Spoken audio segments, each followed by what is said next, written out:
Alam niyo po, ang HTO po sa ngayon ay maaari lang pong i-issue ng hukuman kung may kaso na po or upon application ng isang prosecutor for a precautionary hold departure order. So yun po ang proseso po. Kasi nga, nagkaroon ng isang kaso, yung Arroyo versus Secretary of Justice, kung saan sabi ng kataas-taasang hukuman na hindi po pwedeng mag-issue ng HDO ang executive. So yun po ang procedure ngayon. At modesty aside, ako po yung nag-argue po roon na naipanalo po yung kaso na ang kliyente ko po ay si Pangulong Doria Macapagal Arroyo. Nung nag-issue ng HDO, si then Justice Secretary Laila De Lima. So yun na po ang patakaran ngayon.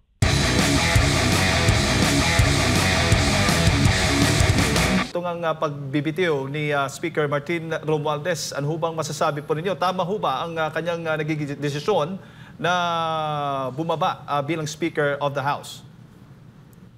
Tama po yung kanyang desisyon na magbitaw sapagkat ang buo pong House leadership sa kanyang pamumuno ay naging suspect na dito po sa malawakang flood control scandal o yung tinatawag nating floodgate.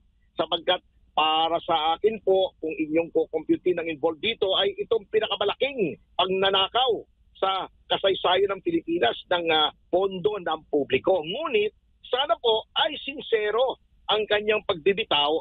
Otherwise, ay ang mangyayari po dyan kung siya pa rin ang humihila ng mga sinulid dyan o is pulling the strings behind the scenes, ay same dog, different color lang po ang mangyayari dyan.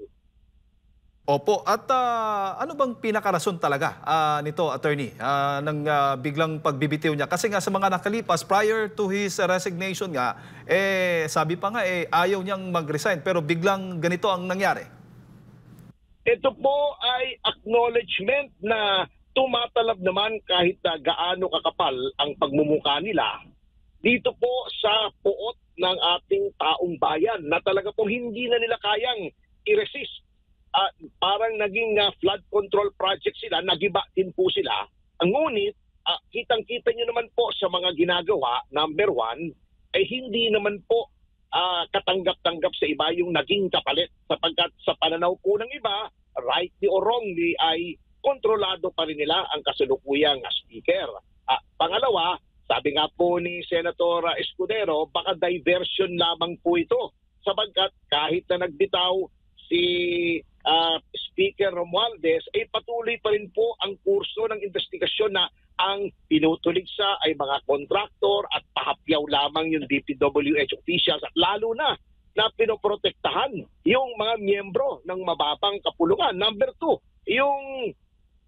yung pong mga witnesses at ang tinutukoy ko po ay hindi lamang si Diskaya rito kundi yung ibang mga whistleblowers ay ayaw pa rin bigyan ng proteksyon. At bakit? Sapagkat under ordinary circumstances yung mga naglalakas loob pong ganyan na tinuturo yung mga tunay na salarin di umano ay binibigyan agad ng proteksyon at nakita ko na po yan sa napakaraming mga Senate and House investigations kung paano yung mga whistleblowers ay pinoprotektahan. Ngayon po ayaw nila. At pangatlo, tuloy pa rin naman po yung mga ibang mga ginagawa. Hindi lamang sa flood control, ang dami ring anomalya sa ibang infrastructure. Mga insertions, hindi pa rin po nalulunasan. So, kung a change of face lamang po, kung parang maskara lang ang pinalitan at ang tao sa likod ng maskara ay yun pa rin, walang mangyayari po dyan. Opo. Hindi ho ba pwede, attorney, na mag-resign ang isang kongresista? Kasi dito sa kaso ni Speaker Martin Romualdez, nag-resign lang siya bilang speaker at siya'y kongresista pa rin. Tama ho ba? Opo, pwede po siyang mag-resign. Yun nga po ang hinihingi nung iba, hindi lamang change of leadership. Alam niyo po, kung talagang sincere, ito ay opinion ko lamang naman po bilang isang mamamayan, kung talagang sincere sila na ayusin ang imahen ng mababang kapulungan, marami naman pong pwede na gawing speaker sana na makikita nila na talagang gusto ng pagbabago ng mababang kapulungan. Nandyan si Congressman Toby Chanco. Ang pinakamaganda sana si Pangulong Gloria Macapagal Arroyo. May prestige, walang kinakampian, walang bahid ng anomalya sa kanya, walang flood control. Pero ang pinili po nila ay sa grupo rin nila. So, tingnan po natin kung ano yung magiging takbo. Kung igigiit pa rin ni Congressman Ridon yung kanyang course of investigation na pinipilit niyang ituro si Pangulong Duterte at mga senador, hindi lamang yung mga kasama niya, or mag-iiba po ang chairmanship ng Committee on Public Accounts at magiging iba po ang takbo ng investigasyon din ng Infracom. Po, sa gitna nga po nitong maanumalyang flood control projects at nadadawit nga ang pangalan ni Speaker Martin Romualdez, attorney, may criminal liability na ho ba ang isang speaker na nag-resign sa kanyang pwesto? Opo, kung mapapatunayan pong may kinalaman siya o kahit hindi lamang po siya, kahit sinong kongresista, ay wala po naman silang immunity from suit. Ang meron lang pong immunity ay ang Pangulo at ang meron po ang mga congressmen ay immunity from arrest na pag ang krimen po ay hindi lalampas ng 6 years ang kaparusahan, ay hindi po sila pwedeng arrestuhin while the House is in session. Yun lamang po ang immunity nila. So, pwede pa rin po silang magkaroon ng criminal liability. Pwede pa rin po silang idemanda sa ombudsman. As in fact, marami pong mga kongresista ay nadedemanda at nasususpinde at nakakasuhan kahit po sila ay nakaupo. Katulad po ni Congressman Garin, may kaso po yung pending sa Sandigan Bayan tungkol sa Denvaxia. So, dapat po talaga congressman ka, speaker, deputy speaker, kahit ano, ay panagutin po. Opo. Dito sa nangyaring botohan na kahapon, attorney, kung sino yung pipiliing susunod na speaker, po pwede ho bang magkaroon ng eleksyon kahit isa yung kandidato o nominated para maging speaker of the House? Pwede naman po. Kung yun po, actually, alam po naman nating lahat na wala naman pong tunay na eleksyon dyan. Yan ay ang majority, yung super majority ay napagkasunduan na antimano na kapag bumaba sa pwesto bilang speaker si Congressman Romualdez, ito na ang ipapalit natin. It is no longer an election, it is an acclamation. Ano na lang yan pinag-usapan na po yan parang moro-moro na lamang ang nangyari kahapon. Opo, bago ko lang ipasa kay partner MJ, attorney, kung ang Speaker of the House ay bumaba na sa kanyang pwesto bilang Speaker, yung mga Deputy Speakers naman, dapat din hubang umalis na rin sa kanilang pagiging Deputy Speakers of the House? Magkakaroon po ng revamp po yan. Katulad po ng nasaksihan natin, kamakailan lamang, doon po sa Senado, kung saan nung napalitan po ni One Ball University graduate Tito Soto, si Chis Escudero, ay nag-iba po.